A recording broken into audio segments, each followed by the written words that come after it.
ആന മാത്രമല്ല, കടുവ, പുലി തുടങ്ങി മാന്, മുയല്, ഒരങ്ങൻ, മലയണ്ണാൻ വരെ നാട്ടിൽ വന്നിട്ട് ജനാധിപത്യമൊക്കെ പോയിട്ട് മൃഗാധിപത്യമായി എന്ന് പറയേണ്ട ഒരു സാഹചര്യമുണ്ട്.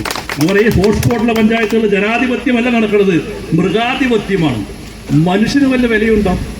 എനിക്ക് ബഹുമാനപ്പെട്ട ഫോറസ്റ്റ് ഉദ്യോഗസ്ഥരോട് പറയുന്നത്, ഞാൻ നോക്കുമ്പോൾ ഒരു മനുഷ്യജീവൻ നഷ്ടപ്പെട്ടാൽ മനുഷ്യന് വില വനം വകുപ്പ് നിശ്ചയിച്ചിരിക്കുന്നത് 3 ലക്ഷം.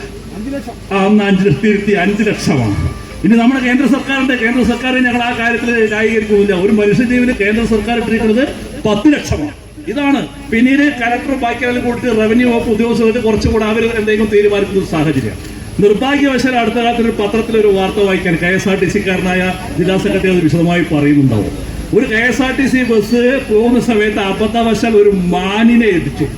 മാൻ അത് ചത്തുപോയി. ആ വനം വകുപ്പ് KSRTC-ക്ക് നഷ്ടപരിഹാരം 14 ലക്ഷം രൂപ.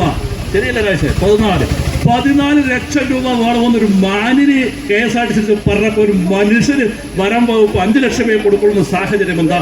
അത് അനുവദിക്കാൻ സാധിക്കില്ല. അതുകൊണ്ട് ഇത്തരത്തിൽ മരണപ്പെടുന്ന ആളുകൾ ഇത് അവസാനത്തെ മരണമായിരിക്കണം. ഭാരതീയ മസൂർ സംഘം പറയുന്നു, മുണ്ടൂർ ഇനി ആവർത്തിക്കരുത്. ഇനി അഥവാ ആവർത്തിക്കുകയാണെങ്കിൽ അതിന് ഒരു മിനിമം 1 കോടി രൂപയും എത്ര കോടി കൊടുത്താലും ആ കുടുംബത്തിന് നാഥനില്ലാതായ തിരിച്ചു കിട്ടില്ല. പക്ഷെ അവർക്ക് ജീവിക്കാൻ ആവശ്യമായ 1 കോടി രൂപയും നഷ്ടപരിഹാരം ഉയർത്തണമെന്നാണ് ഭാരതീയ മസൂർ സംഘത്തിന് പറയാനുള്ളത്.